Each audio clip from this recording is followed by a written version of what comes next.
my mom left a mess for our family. And the average agent would say, okay, let me give you some information. And they would move on. But you would say, tell me about that. Yeah. A mess? What does that mean? Yeah. What happened? And then they're going to share. And it becomes like a three-dimensional. Yeah, it becomes something that's real that they want to avoid for them. And then you can turn around and say that. So I'm assuming, based on how you just explained that with such emotion, that you don't want that to happen to your family, do you? Right. No. All right. And if I could help you with that, would you allow me to come alongside you and help you solve that problem? I'm going to buy a policy right now, Adam.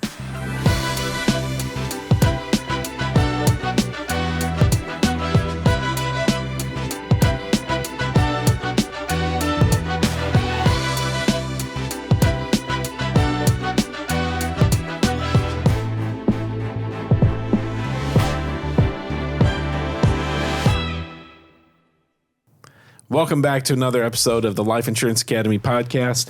Here again with my good friend Roger Short, and we have some great stuff for you today. I cannot wait. Yeah, we just got done with a coaching series that I think is going to help you guys called Buying Questions. Buying Questions, helping people move to a better position by asking them questions. And we've done podcasts before where we did discuss some of this, but we want to give you some specifics, how it looks inside of our script. The thing Adam and I were paying attention to, guess how many questions we have in our final expense telesales script. If you're guessing 30? 700, you're way over. 30? You're right. It's 30 plus, 30-ish, 33, 35, something like that. I guessed around 30. You did good. You did good. I owe you a lunch for that. So, yes, 30 plus questions. What kind of lunch do I get? I hope you like Jimmy John's. Do you like steak? You like steak. That's an inside joke. A recruiting conversation. You like steak? Those are great. All right. 30 plus questions in our script. So the question for you is, if you're using a script. Medium rare. Yes. How do you like your steak? Question for you is, are you using a script for your telesales? And if you are, how many questions are being asked? Should you ask questions? Does it have to be telesales? No, no, absolutely not. No, we're locking it down too tight if we limit this to telesales. No. This is any kind of presentation. I don't care whether you're selling solar, whether you're selling windmills. Windmills? Who's selling windmills? Someone's selling windmills. Solar windmills. Someone's selling windmills. It's a Friday podcast. It's a Friday again. I know it's Wednesday for you. It's Friday for us. Boom, there we go. Someone's selling something, and there has to be questions that get to what people really need. Right. These are called buying questions. Right. And I guess you said there has to be. I don't know if everybody's convinced with that. I don't know if everybody's convinced that questions are necessary for the presentation. I'm just playing devil's advocate a little bit. I would say those people don't have a long career. You don't think so? No. Do you know any like high performing agents who are not using questions strategically in their presentations? No. Okay. Not the great ones. Right. I know you can slam some business. You can hard close some people by just running over top of them with information, getting them to sign. But you're going to have a terrible placement rate and an even worse persistency rate, I think, because this is a value product. I mean, in any business, I think the person who's consultative, who asks questions and seeks to understand, and then uses your answers to formulate the solution, that's the person that wins. I would agree. And we do see it. We review. Do you have any more numbers. devil advocate stuff? Nah, I don't know. I'll come at you. No. Bring it. I think I know you're right. Not just I think you're right, because we do see the numbers from the slingers, the crammers, the chuckers, the closers. Yeah. And we do see high not taken numbers or high very low placement numbers. So somewhere between 30-40% of not takens. And most of the time, this is what I've learned. Most of the time, they aren't even aware of it, that's happening. The slingers, they're that what's happening? That they're losing their business, that they're getting a chargeback of. Yeah, probably because they're not paying attention to details. Correct. Yeah. So they're just looking to get more business and more business and more business. So what's this episode solving for people, Chris? What are they getting today that's going to solve a problem that they can implement today? Well, we're going to talk about some of these questions. And I believe if you ask the right questions at the right moment, that it will allow you to write more business and keep more business on the books. Perfect. That's it. I think it's that simple. Perfect. So types of questions in our training that we did talk about at the very, very front side is we would say like a leading question. And some of these leading questions would be in line with determining their motives, what they're trying to accomplish, initially why they sent the request in. So some of those questions would be, how would you ask that? What were you thinking about when you made this request for insurance? Yeah. It's that, really, it's that what simple. What prompted you to fill out the form online to request some information about mortgage protection? Right. What got you thinking about putting a final expense plan in place? Yeah. Has someone passed away in your family, or has there been a sickness or something that prompted you to request information on how these plans work? Yeah. So it's a leading question in the context of what we're trying to accomplish. And I think that's important to say because... Now, that's for people who have filled out a lead. Yes, absolutely. Or submitted a lead. Mm-hmm. Obviously, if it's not somebody, if it's a referral, that question is probably going to sound a little bit different. Yeah. It would be more like, I know your friend has a high value on you and recommended that we sit down and talk. I'm assuming by agreeing to speak with me, you may feel there's something missing that you have not fully taken care of for your family. Perfect. What got you to the place to agree to a meeting, other than the fact that Mike's your good friend? Yeah. Yeah. So you're leading this down to where you can get down to the start to begin the conversation to discover some needs, why they're inquiring. Yeah. And it is the important part of this, and this leading part of these conversations is it's based on discovering need. So if you're saying something like, why did you mail in that? Why did you send in the mailer? Why did you fill that out on Facebook? You're going to get weird answers. That's what I've seen. Mm-hmm. So they'll say something like, well, I thought it was free. Right?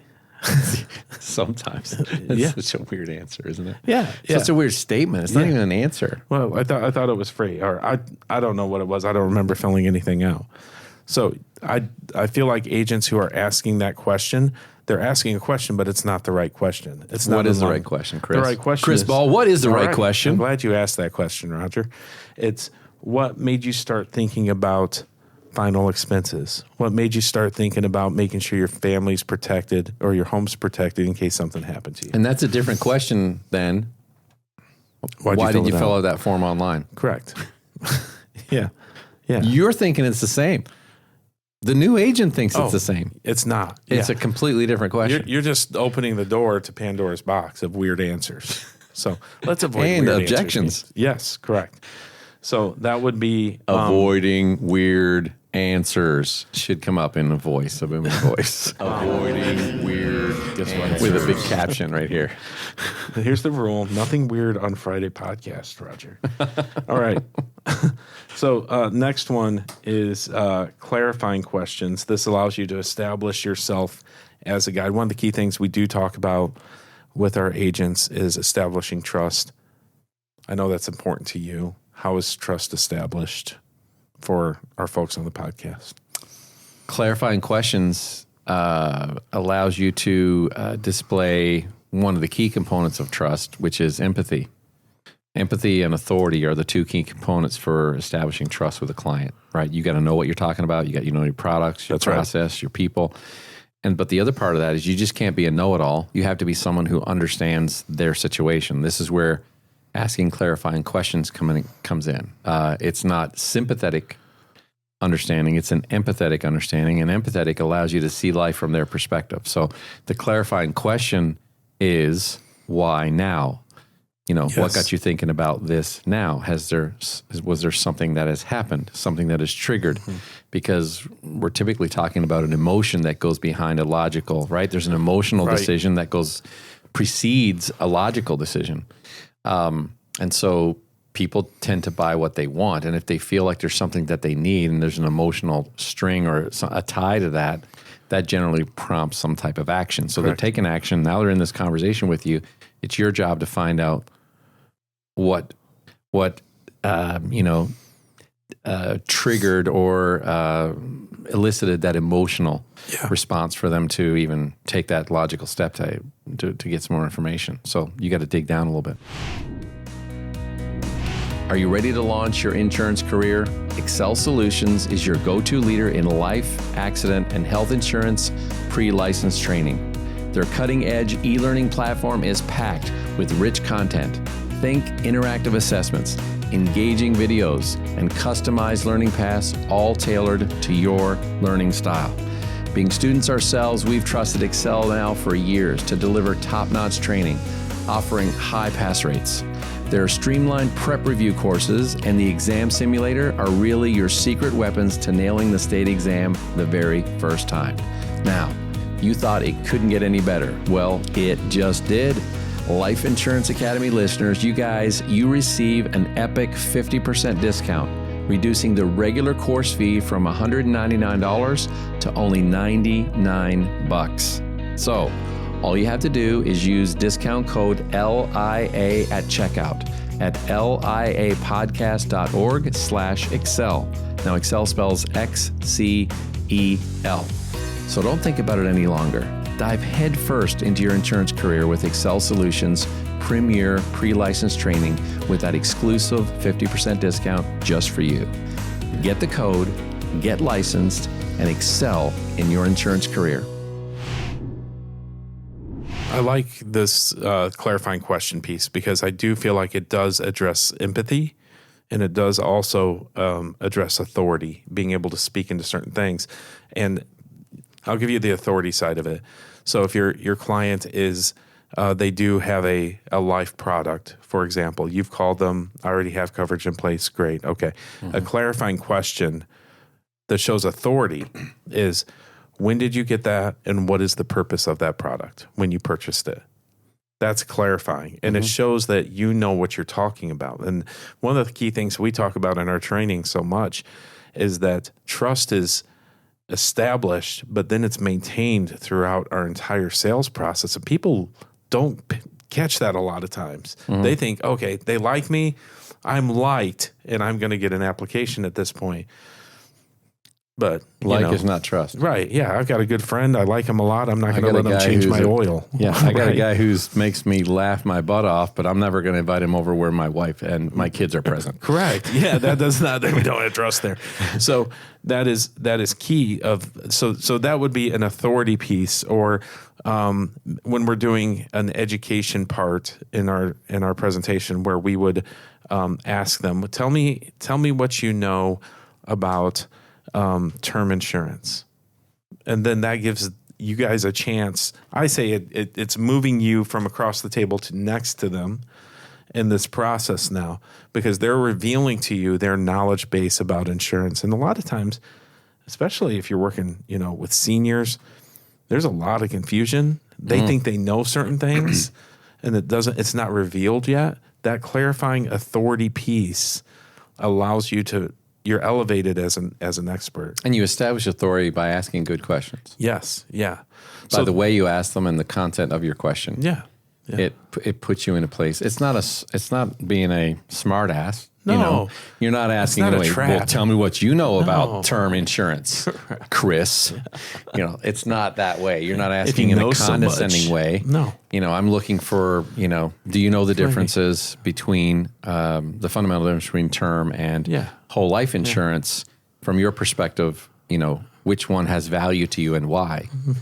And then now they're going to get into a conversation, which is either going to tell you they know a little bit, they know, or absolutely nothing. Yeah, and it will reveal things. These clarifying questions reveal. So if you have, I think that that whole life one is when I got that through Colonial Penn or something like that. It opens the door to a conversation. Now you have some information, some data, and we've talked about this, like, Facebook is entirely built on gathering data and listening closely to what's being said online, way too much probably. But, you're having a conversation, next thing you know, about lawn tractors. I know how much you love them. They show up on your news feed whenever you talk about them. Can't get them to stop talking about tractors. But that's showing up on his news feed all the time because it's a passion Mahindra is going to point. be showing up on his feed later today. John Deere, Mahindra. What are some My other phone ones? is out too, so yeah. Kubota. Yeah, but I don't know these things. But These all Japanese companies? the power there's power in information, of having that information that you can continue to use. That's on the authority side.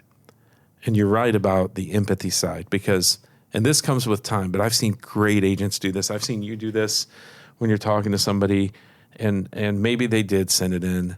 My mom left a mess for our family. And the average agent would say, okay, let me give you some information. And they would move on.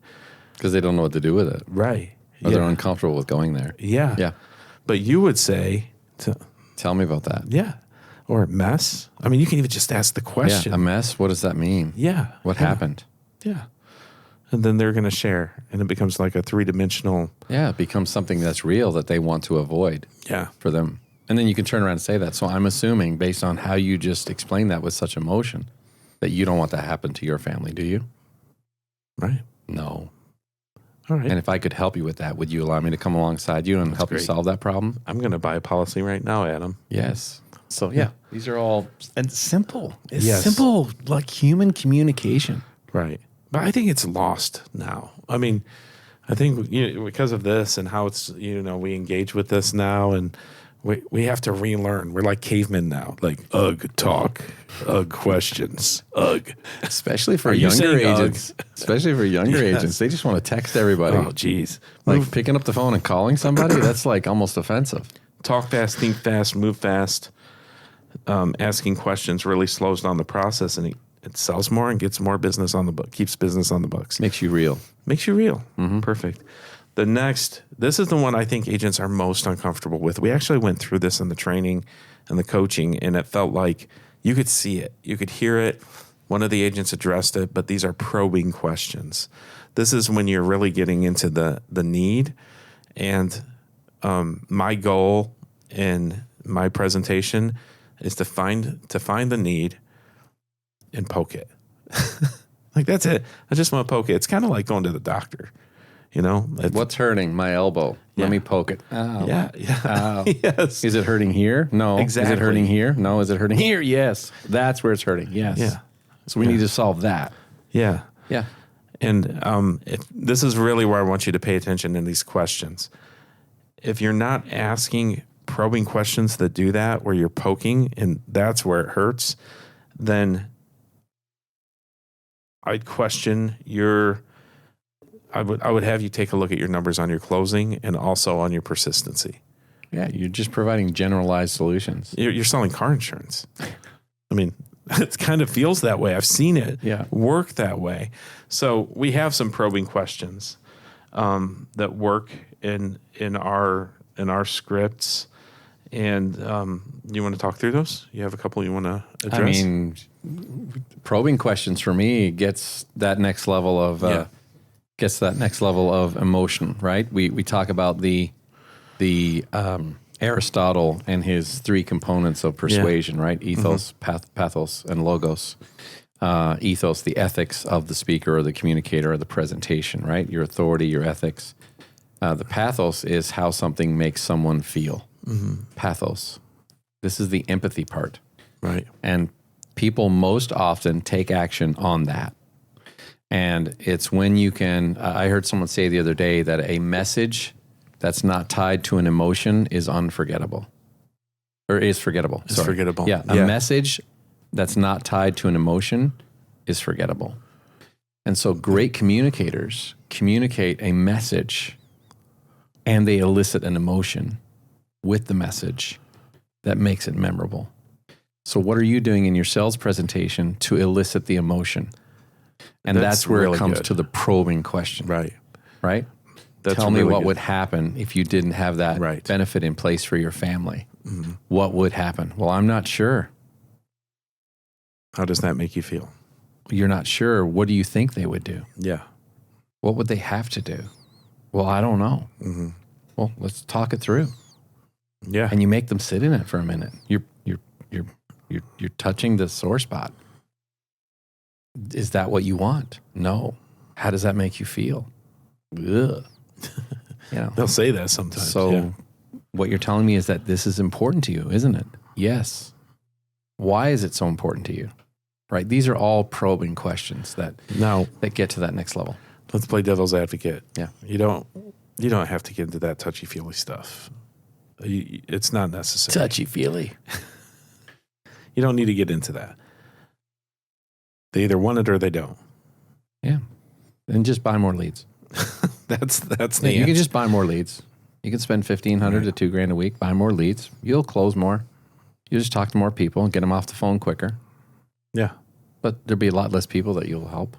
And I think I really like what you said. If it's not a message without eliciting an emotion, is forgettable. It's forgettable.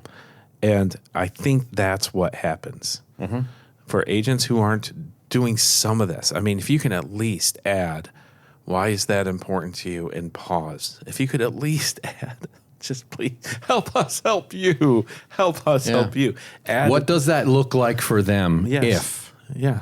How would they solve that problem? How does that make you feel?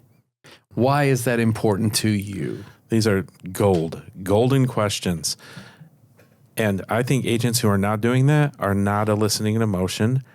3-4 weeks down the road, the client is looking at a chart on their card or on their bank statement, and they're like, what was that for? Why did I buy that? I can't afford that right now. Then they make their decision and they cancel. I think that's what's happening many times. Or someone comes along and has a real conversation with them. Right. And actually puts the proper benefit in place. Yeah. I had one of our people that we work with reached out, and this guy's a top producer, $400,000 or $500,000 a year producer. And he said, one of my favorite things about about understanding advanced markets with IULs and tax-free retirement planning, he said, I walked into a home and talked with this person who was referred to me and sat down, and they immediately told me they already had a policy. And I said, fantastic. What was that policy for? Right? Yeah. There was the clarifying question. Right. And when they got into it, they said, so why did you decide on that one? Well, it was the lowest price. What is that designed to do for your family? Is it meeting all of your needs? Is there anything that you don't have met that actually facilitated us meeting today? What is it that you're looking to accomplish beyond what you already have in place? And then it opened up a conversation about how they felt like they weren't properly prepared for retirement. They didn't know what to do with that. And it opened up a whole conversation about what he could do with them with a good IUL strategy. And it went from them paying $48 a month for a term to them putting $500 a month into an IUL plan, which was going to set them up to pull out significant funds. And at age 65, they were going to have $700,000-$800,000 in retirement assets that they could access tax-free. And the person said, no one explained that to me. No one stopped to even ask me those questions. They were just there to sell me the lowest price thing and get out. Like, I don't even remember their name. Yeah. So that was it was a forgettable experience because it wasn't tied to the real emotion. It met part of the need, but maybe not the entire need. And so Andrew, my friend, who we work with, he said, I love that about what we do. And for people who lean in and become students of the business, you can ask those questions and really help people. Yeah, by That's humanizing really them and finding out what it is that they really need. You are a human being speaking to another human being, having a human conversation. Yeah. And if it doesn't become that, then you're spinning your wheels, and you do have to buy a lot more leads. That's for sure. Yeah. And there's nothing wrong with leads. And some people work on the law of large numbers, and we encourage that. Yes. But at the same time, you don't want to go the other way where you're working on a law of low numbers and you're just trying to become the most empathetic, the best question asker ever, and you only ever talk to 3 people a week. That's not going to work either. So you obviously have to have a balance of all of that to make it work. You have to have plenty of people to talk to, but then you have to be skilled. So skill up, man. That's right. Skill up, lady. Skill up. Ask better questions. Last type of questions we talked about are qualifying questions. And these are making sure that we have the right people with the right product and making sure that we're moving forward through this process. So one of the big ones in here for me, well, of course, is banking, health. Those are going to be determined. But for me, it was really a soft close. I kind of squeezed the closing question in here, and that became a big turning point for me in my sales when I started asking that question. If we could find something that's affordable for you, that would take care of Rose if something happened to you, I'm guessing that's something you'd at least want to apply for to see if we can get you covered, right? Yes. Yes. So I love how you know that so well. This makes my heart sing, man. It's very makes warm my for heart you. sing. But that's a soft close that tells me, even if you're on the phone, you can hear a pause. You can hear somebody might say, well, it's something we'd at least need to think about, right? And we can address that if we need to, if it's an issue of, if it's something we can afford. Protecting Rose? I thought we had already. Yeah. What's that based on? What's the qualification based on? Yeah. What would keep you from moving forward if that's something that's really important to you, as you stated? Because we've already done this. And this is a really good point, Roger, is I think people hear that objection, or I don't even call it an objection. It's a rebuttal. It's not it's a stall almost. It's a stall. Mm-hmm. That's the best way to say it. It's a stall. And they see it in a vacuum. Like, that's sitting here on this white table in black letters. Yeah. But it was through an entire sales process that is designed to address that very statement right there. Mm-hmm. And if you just ignore it and keep moving on, you've handed all control over to the client. It has to be addressed based on what's happened here. In our communication, what we talked about, you told me how important Rose was. So I love that question. What is the qualifier for that for you? Mm-hmm. So, well, if it's affordable. It's always about the money. Right. It always comes back to that. Yeah. Yeah, it always comes back to that. So, yeah, when Chris says these statements are not made in a vacuum, they're made in context of everything that's gone before. Like, one of the biggest things we get from agents all the time is, how do you deal with the objection? I want to think about it. And our answer is, well, we mitigate that before we get the question. Right. And then that confuses the heck out of the agent, because they just want the answer to, I want to think about it, without doing the work that goes in. That's like someone saying, I just want to shoot 3-pointers. Just show me how to do that. Well, first of all, are you prepared to get in the gym at 4 a.m. in the morning? Yes. For the next 2 years with me? And did you show up? And did you listen to the coaching? And did you shoot 1,000 shots a day? And 1,000 free throws, layups, yeah. Right? That's what gets you to being able to perform under pressure when the lights are on. It's not, can you just stand here and show me how to shoot one? That's like when you take out someone golfing for the very first time and then they get frustrated that they don't know how to hit the ball. It's so frustrating trying to hit this ball. Well, you're doing it literally live, playing it, and you've never even practiced. Yeah. Yeah. I've seen that many times. That soft close is gold, and I don't even know if it's a soft close. I don't even know if it's a soft close, man. Like, it's a close. I think it's the close. The close. I think it's the close. The closing question. Avoiding. Yes. What did we say in the beginning? Avoiding what? Avoiding stupid. Oh, yeah. Yeah. What did we say? Responses. Avoiding weird answers. There you go. So, yeah, like, if you do all the pre-work and you get to hear, this is the qualifying question. Yeah. So I'm assuming if I can find something that's affordable to you, because it's always going to be about the money at this point. Correct. Mm-hmm. To take care of this for you and your family and for Lisa, so that if and when something happens to you, that they're taken care of. I'm assuming that you at least would want to apply for that to see if we can get you covered, right? Yeah. Well, I want to think about it. You're not going to get that there. Right. And because the only thing you're going to get there, the only thing I've ever gotten there, Chris, is, well, it depends on how much it is. Yeah. That's the correct. only thing you get there, because you've eliminated everything else, because they've actually stated what their internal need is, because you asked those questions earlier. You asked your leading questions. You asked your clarifying questions. You asked your Right. probing questions, and now you're qualifying them at the end. And that that's it. last qualification is the close. That's right.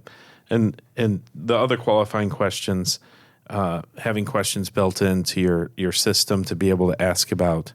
People don't feel comfortable, clients or agents don't feel comfortable with this, but asking about banking information, whether they're getting it in the checking account or whether they're getting on a direct express card, or not even feeling comfortable enough. I know you ran into this with an agent, not being comfortable enough to even ask what their Social Security benefit is. Yeah. What do you make them each month? Yeah. Yeah. We literally did a session, and Yes. I'm listening. And we don't know how much this lady makes. We don't know when she gets her money. We know that she's on Social Security. We know that she's over 65, and she's wanting a significant benefit. And the agent is proceeding. And I'm like, do we know what her monthly income is before you start quoting her prices? Because you're going to shoot some prices, and she's going to say it's too expensive and it's over. And I'm having this conversation in her ear. Client can't hear. She can hear. We're coaching. And I say, ask her what day of the month she receives her Social Security. Is it on the 3rd or on one of the Wednesdays? That question was asked perfectly. It was perfect. She asked it well. She goes, I get mine on the 3rd. I said, now follow that up and ask, now how much do you draw on your Social Security each month, Martha? And it was just quiet. Quiet. That she did not want to ask that question. She felt like it was too probing. She felt like it was too personal. Yeah. And she said, well, thinking about this, what is your budget? That's a completely different question.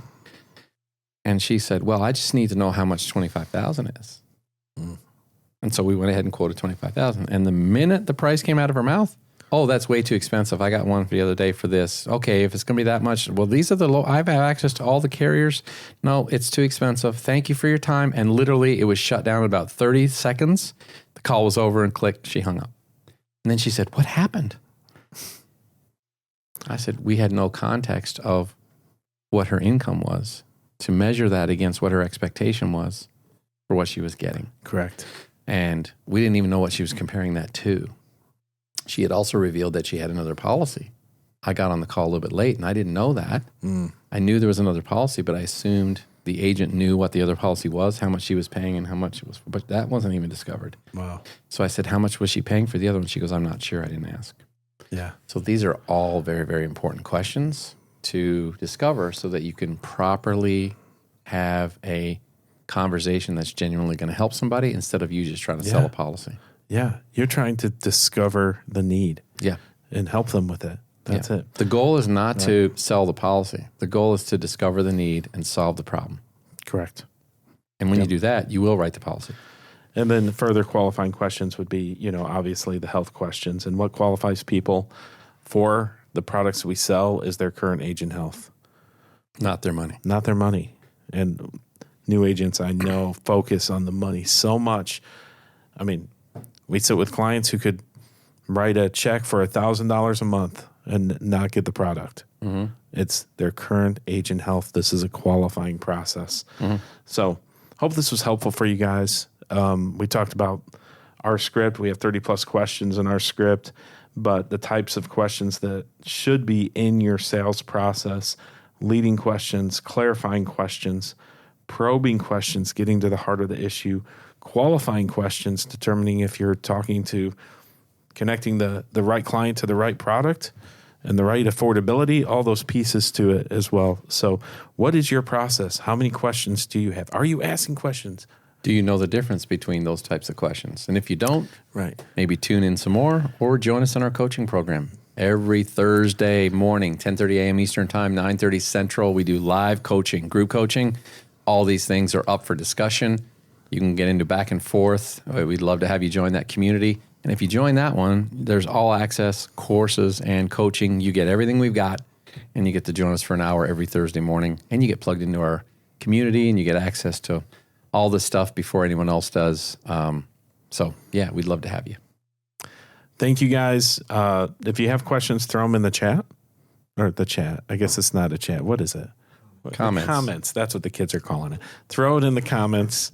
Subscribe. Hit the subscribe button and share it with the people you love. Don't you love about. us by now? Come Have on. you subscribed? Come on. If you've not subscribed, here's where you subscribe.